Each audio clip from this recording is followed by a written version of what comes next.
Rodriguez sends Argentina into the World Cup final. Bueno, y ahí vemos a Messi celebrando después del gol de Maxi Rodríguez por penalti. Y tenemos en este segmento a Francisco Blavia, que regresa, nuestro hombre del Mundial, periodista deportivo, comentarista radial. Gracias, Francisco, por regresar. ¿Cómo estás? Y el doctor Carlos Sánchez Berzaín, director ejecutivo del Instituto Interamericano por la Democracia, ex ministro de Defensa de Bolivia, con quien vamos a hablar de lo que está ocurriendo. Son, en este segmento, dos noticias centrales: el resultado de hoy, la parte deportiva, y la parte política y social de lo que está ocurriendo en Brasil, donde ayer fueron incendiados 6 autobuses, donde se habla de 4 muertes, donde hay protestas muy duras, muy recias, no solamente por el resultado, sino las protestas que continúan contra el gobierno de Dilma Rousseff, que busca la reelección. Gracias, doctor Carlos Sánchez Berzaín, por regresar esta noche. Vamos a hablar un poquito del juego. ¿Es justo que se resuelvan estos partidos tan importantes de una semifinal por penal? Es que no hay manera.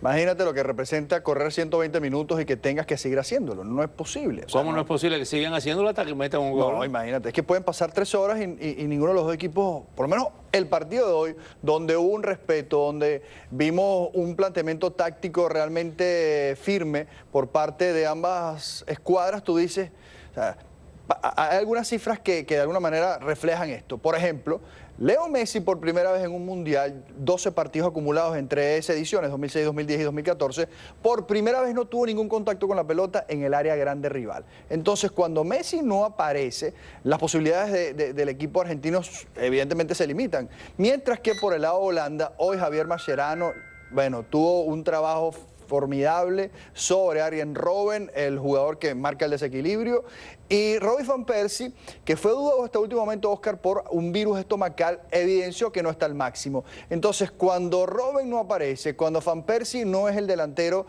que vimos durante la primera fase, Wesley Sneijder tampoco es un jugador que pueda marcar esas diferencias, y el equipo se ve obligado a hacer modificaciones. Por ejemplo, Luis Van Gaal tuvo que introducir 2 variantes por problemas físicos. Entonces, evidentemente que los equipos se dedicaron al final a no perder, y después llega la famosa tanda de penales. Viendo lo que vimos con Brasil y Alemania y lo que vimos en el día de hoy, aparentemente, si vemos esos resultados, estos dos equipos no le ganan a Alemania el domingo. Sí, ninguno de los dos. Pero el fútbol es fútbol.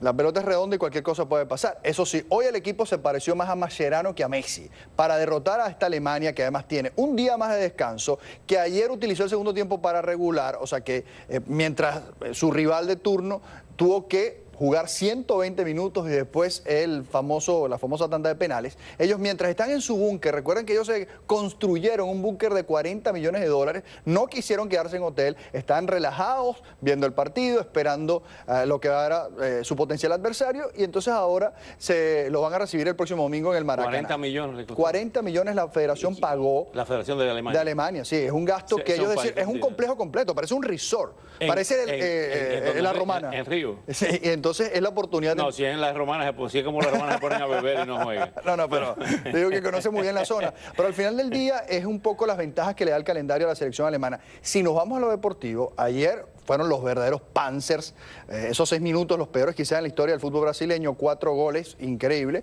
Mientras que Argentina sigue mostrando que a Messi le falta un socio.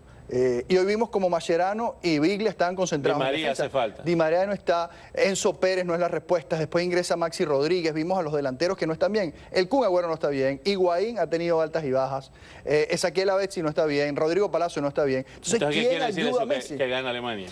Bueno, Alemania parte con el favoritismo, pero insisto, cuando tú tienes al enano, como lo conocen, que si frota la lámpara puede marcar la distancia en cualquier partido, Argentina tiene una posibilidad. Ya Alemania le ganó en el 90 a Maradona y Argentina. Sí, pero en el 86 había ganado a Argentina en Ciudad de México. Entonces, ojo, porque es el 7º enfrentamiento, es un récord. Es un clásico. Es un clásico en 2 equipos y es la tercera final. Nunca antes había habido un duelo en 3 oportunidades. Antes de pasar con el segundo tema, con el doctor Carlos Sánchez Berzaín, existe una gráfica en internet hablando de básquet y de la reunión de hoy entre Pat Riley y LeBron James, donde hay una foto que está circulando como si LeBron James estuviera mudando de su casa con unos camiones de mudanza, pero no sabemos si eso es un montaje.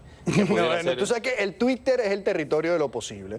Pero la noticia de hoy, porque hay una reunión en Las Vegas donde está LeBron James, donde está Pat Riley y algunos representantes del Heat, es que no hay decisión. O sea, la histeria alrededor de la decisión de LeBron es tal que cuando no hay noticias es noticia. Entonces habrá que esperar por lo menos 24 horas más. Por lo pronto, en el website del Heat de Miami sigue estando la foto de LeBron James. O sea que sigue perteneciendo al equipo. Bueno, vamos a ver qué pasa. Doctor Carlos Sánchez Berzaín, ¿esta derrota deportiva del deporte nacional de Brasil agrava la situación de Dilma Rousseff o tiene la reelección asegurada? Mire, y en consecuencia la de hoy, la victoria de hoy es un bálsamo, es un balde de agua refrescante de rosas para Cristina Fernández. La relación entre la política y el fútbol evidentemente existe, ¿no? Pero el fútbol, como una actividad popular, actúa sobre hechos sociales y políticos concretos. En el Brasil preexiste al campeonato mundial una situación política y social muy delicada. Las protestas contra Dilma Rousseff y su gobierno, las protestas y las manifestaciones en relación a la corrupción, en relación al extremado gasto por el tema del fútbol, fueron previas al campeonato mundial. La actuación de la selección brasilera cubrió eso hasta ayer.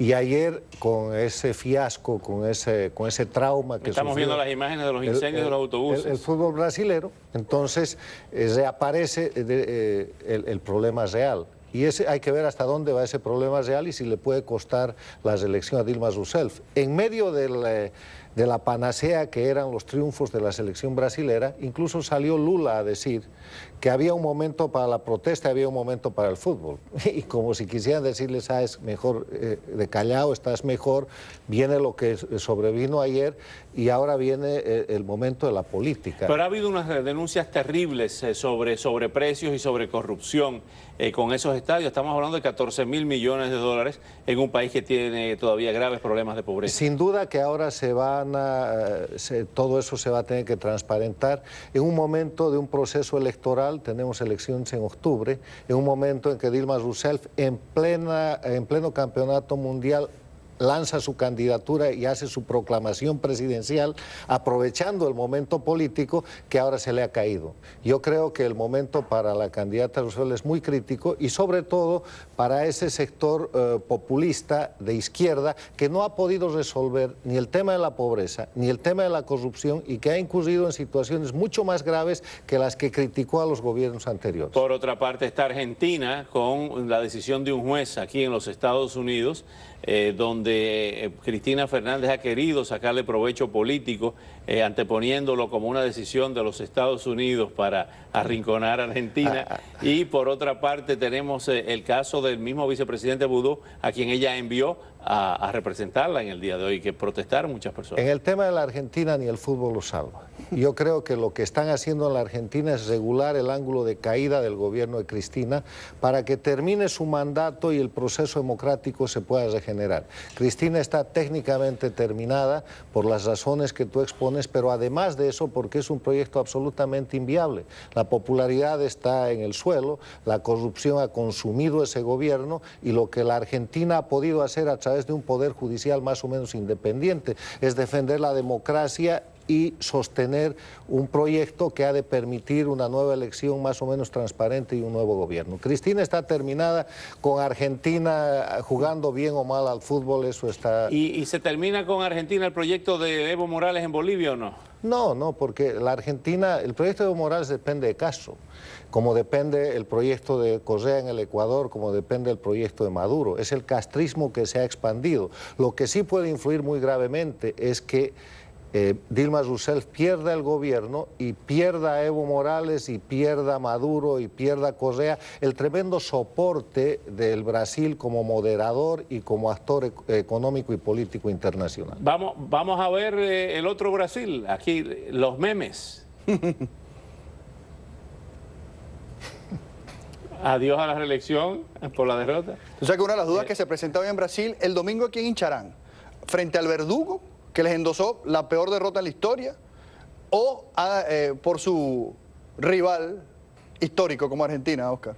Estas son las imágenes que están en todas las redes sociales la bandera, el tiburón alemán comiéndose la bandera argentina. Es que ha sido muy duro, puedes perder por un gol, pero 7-1 es realmente una Nunca cosa un equipo muy... había recibido 5 goles en media hora. Y lo hace en Brasil en casa. Y que como los políticos usan del fútbol, el fútbol arrastra a los políticos. Y no tengas duda, Óscar, que esto va a traer consecuencias políticas que se van a ver en la historia del Brasil.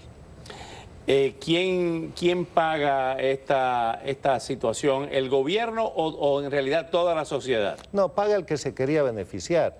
Dilma Rousseff y su partido, los trabajadores, estaba haciendo un juego de beneficiarse del Mundial. Ahora se cayó eso, va a pagar el precio. O sea, han hecho una apuesta que han perdido. Sí, pues se les cayó la represa, porque esto era una gran represa. Vamos a aguantar hasta el último momento. Y una victoria de Brasil sobre Argentina en la final como que tranquilizaba a la gente, pero los radicales estaban esperando que esto ocurriese. Va en progresión geométrica. Yo no sé si los radicales, es más bien la oposición, es el juego político. Ella apostó al éxito del campeonato mundial como bandera electoral y como bandera de selección. Se ha quemado esa bandera. Finalmente, ese efecto, si pierde Argentina de Alemania, pudiera repetirse en el caso de lo que ha ocurrido en Brasil, con las protestas en Argentina, si pierde. No creo, lo que pasa es que Argentina, ellos de alguna manera se cuidan porque saben que enfrente tiene un rival que en el papel los puede superar y que llegue en el mejor momento posible. Tú revisas el Mundial de Argentina y tú dices, no han tenido una gran victoria, no han exhibido el mejor fútbol, pero han ganado partidos y por eso están donde están. La diferencia entre Brasil y Argentina es que Brasil es la sede. Brasil construyó los estadios. El gobierno de Brasil usó la bandera como elemento de reelección. Manejó eso como una posibilidad política y además con una acusación de corrupción. El escenario es totalmente diferente. Pues muchísimas gracias por regresar esta noche al programa. Muchas gracias.